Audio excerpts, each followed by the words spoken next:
Ciao a tutti, sono Guido Zandonaro, maestro gelatiere delle gelaterie del cioccolato di Padova e Vicenza. Oggi non sono al mio laboratorio, ma sono a casa e insieme vi insegnerò a preparare il gelato a casa con gli ingredienti che trovate normalmente nelle vostre cucine.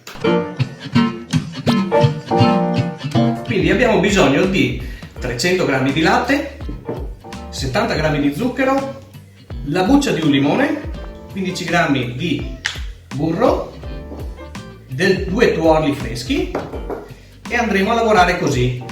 Abbiamo bisogno di un pentolino, mettiamo metà del latte,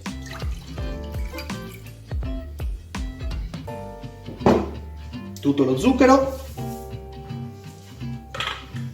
il burro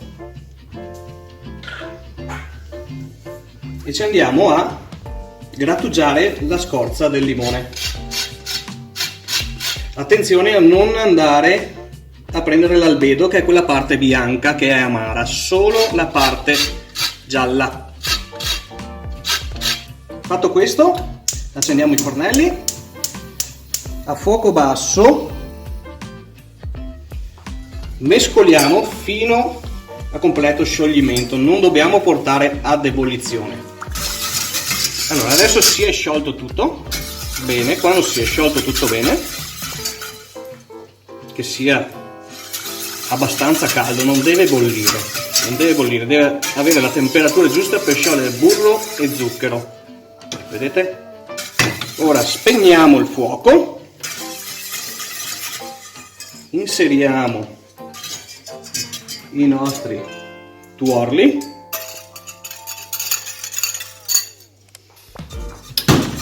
mescoliamo per bene, mantechiamo per bene.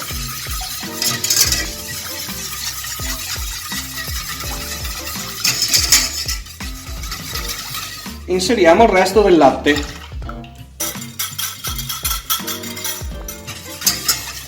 Mescoliamo. E ora arriva la parte divertente. Non avendo un mantecatore né professionale né casalingo, e sicuramente voi a casa non l'avete, cosa facciamo? Prendiamo una terrina per l'insalata abbastanza alta, un contenitore di metallo, ok? Potete usare anche, se non avete contenitori di metallo, le lattine dei fagioli o dei piselli, naturalmente vuote, sciacquate. Cosa andiamo a fare? Prendiamo il nostro ghiaccio,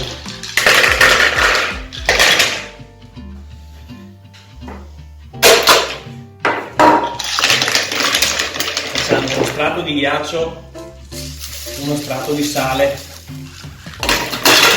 inseriamo il nostro contenitore, ghiaccio,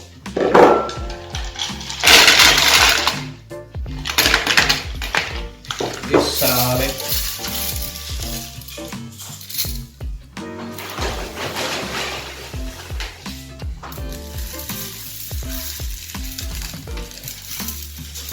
Succede una reazione chimica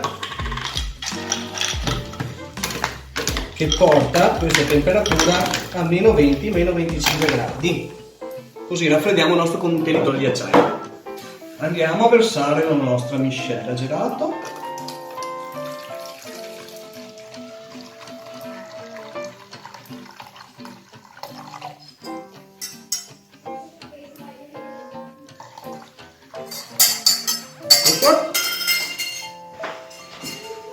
E con la marisa mescoliamo, quindi togliamo dai bordi, la stacchiamo dai bordi, quindi il freddo arriva nei bordi e noi mescoliamo.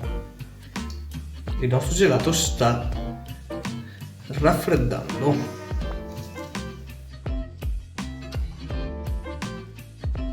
Eccolo qui.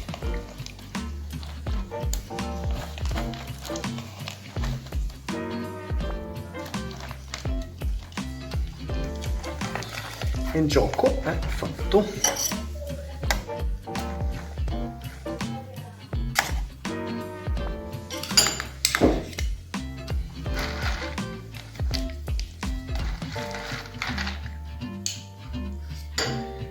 E ora lo possiamo variegare a piacere. Io avevo dei mirtilli a casa, quindi mirtilli e delle scaglie tagliate a coltello di fondente. Se avete una barretta di cioccolato a casa, ecco qua, una ricetta al giorno anche al tempo del coronavirus.